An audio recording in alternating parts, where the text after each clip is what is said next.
Legault commence à trouver les médecins spécialistes un petit peu gourmands. Un peu gourmand, Richard, parce que là, il y a des hausses salariales qui sont réclamées par les médecins spécialistes qui ne sont pas raisonnables, c'est ce qu'il dit, alors qu'il y a un nouvel affrontement qui se profile à l'horizon, là, parce que vous vous souviendrez qu'on a déjà fait des concessions assez importantes du côté du gouvernement du Québec lorsqu'il y avait les négociations avec les médecins de famille à l'automne dernier. Ça avait fait même démissionner le ministre de la Santé, M. Dubé, et là, il y a comme le deuxième round qui part, mais cette fois-ci avec les spécialistes. Et selon ce qu'on apprend là, dans les dernières déclarations publiques, la Fédération des médecins spécialistes du Québec demande une hausse de 17% d'augmentation de salaire, ce qui est vraiment déraisonnable dans un contexte où, je le rappelle, les coffres de l'État sont plutôt vides. Et là, semble-t-il que depuis, on a revu ça un peu à la baisse. Hein? Ils n'ont aucune gêne. Ouais, parce que les omnipraticiens, eux, l'hiver dernier, c'est 14,5% d'augmentation sur 5 ans qu'ils ont obtenu. Qu'est-ce que ça va être de ce côté-ci? Semble-t-il que la Fédération a annoncé là, qu'ils vont mettre en place des moyens d'action pour tenter de dénouer l'impasse en promettant que ça n'allait pas affecter les soins directs aux patients. Fait que ça va être quoi cette fois-ci, les moyens de pression? Tout reste à voir, mais c'est certain que c'est un autre conflit qui se profile à l'horizon ici au Québec. Bon, ils vont encore louer le Centre Bell, puis ils vont chanter... Bella ciao, bella ciao, bella ciao, ciao, ciao. Un avocat criminaliste accusé d'avoir menacé les agents d'infiltration. Ouais, c'est jamais une bonne idée de menacer qui que ce soit, surtout quand c'est des agents d'infiltration de la police. C'est pourtant ce qui est arrivé à maître Franco Chiro qui, en 2023, aurait, selon la dénonciation, proféré des menaces de mort, des menaces de lésions corporelles contre 2 individus. Tout ça dans un contexte d'attaque contre les restaurateurs de la Montérégie et de Montréal en 2023.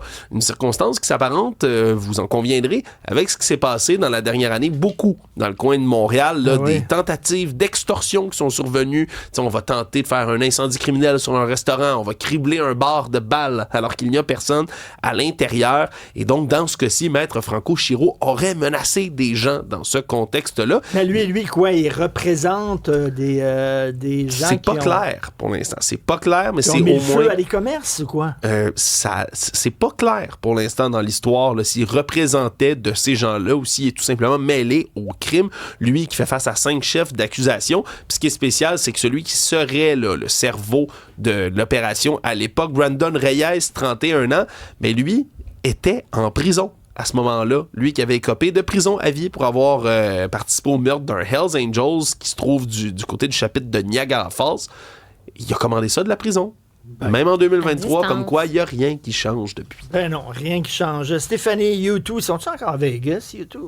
Non. Non, je pense pas, mais peut-être qu'il faudrait que j'aille voir là, à quoi ressemble leur prochain spectacle. Mais là, c'est plutôt un nouvel EP qu'ils viennent tout juste de lancer. Après Bruce Springsteen, c'est au tour de U2 de lancer des chansons contre l'ICE, mais aussi contre Poutine. Donc, c'est un EP de 5 chansons qui contient aussi même un poème. Depuis 2017, quand même, que U2 n'a pas dévoilé de nouvel album. En fait, il faut dire qu'il y a quand même eu des albums, mais c'était des albums de compilation de chansons réenregistrées, réinterprétées. Donc, mais c'est ça fait 9 ans en termes de nouveaux stocks, là, c'est ça, 2017. Et le EP s'intitule Days of Ash et on dit que c'est une réponse directe à l'actualité et que c'est inspiré par les personnes courageuses qui se battent en première ligne pour la liberté. Donc, je vais vous faire entendre 2 extraits. La première chanson porte sur la mort de Ronnie Good, donc celle qui est décédée par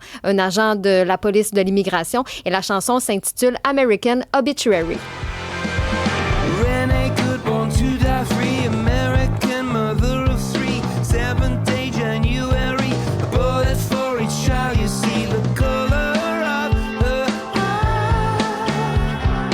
9:30 Minneapolis to desecrate domestic bliss, 3 bullets blast, 3 babies kiss, Renee the domestic terrorist, but what you can't kill can't die. Hey, c'est engagé pas à peu près, hein? Oui, on y va à fond. Moi, ça fait bien longtemps que j'écoute plus YouTube. Que t'écoutes plus, non? Ça te bien parle des années. plus? Ça me parle plus pas en tout, ce groupe-là, mais perdu complètement. Puis je trouve que ça a l'air d'une vieille toune de Dylan. Là. Tu sais, là, Dylan, quand il s'est fait photographier, il chantait sa chanson, puis il y avait des cartons là, avec les paroles de ses tunes, là, puis tout ça. Là. C'est pas une vieille toune des années 60, 70 de Je trouve Dylan. que ça ressemble un peu à ça. Ben écoute, je vais te faire entendre la deuxième. Tu me diras si ça vient te chercher ou pas pantoute. C'est une chanson sur la guerre entre l'Ukraine et la Russie. Et d'ailleurs, ça met en vedette un soldat ukrainien, Taras Topolia. La chanson s'intitule Yours Eternally. Don't sleep, don't even think about it. No need, maybe a little bit. Still dream about waking up free as we can be. Forget whatever doesn't fit. Regret none of it. Don't bet on getting rid of me. Yours eternally. Hey, ça a l'air qu'il va y avoir moins de guerre entre la Poutine Grâce et l'Ukraine grâce à cette tune-là. à Déjà, cette chanson-là. Je les entends déposer les armes là, parce que Bono a dit sortir je vais les faire drapeaux une tune blancs. là-dessus. Ben oui. Ben, en tout cas, pour souligner justement le 4e, ben, on dit anniversaire, là, c'est ça le terme, là, mais le 4e anniversaire de l'invasion de l'Ukraine, ben, ils vont dévoiler YouTube le 24 février prochain un vidéoclip qui accompagne cette nouvelle chanson. Donc, le EP est disponible sur toutes les plateformes. Puis tant qu'à avoir mentionné Bruce Springsteen, ben, il a commencé d'ailleurs sa tournée à Minneapolis. C'est la première date. Donc, dans tous nos artistes engagés, c'était une autre façon pour lui de mentionner ses protestations. Bon, faites Voilà. des bonnes tunes.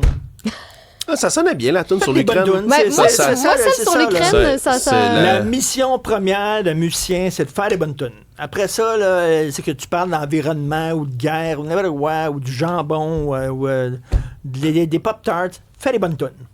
Voilà. Mais la deuxième, je la trouvais Ouais, pas moi pire. aussi, je la trouvais excellente. Je la trouvais Le plus plus j'ai entendu. contagieuse. Oui, Ouais. contagieuse, c'est bien ça. Pour d'autres nouvelles, as-tu une petite nouvelle à ajouter? Non, le petit singe, on va y parler. Oui, on va en parler tantôt du petit singe. Oh, elle m'a montré une vidéo tantôt. Là. Dites-moi rien tout de suite, je vais entendre tantôt. Un beau petit singe Il s'appelle Punch. abandonné par sa maman. Oui. On va vous montrer ça après la pause.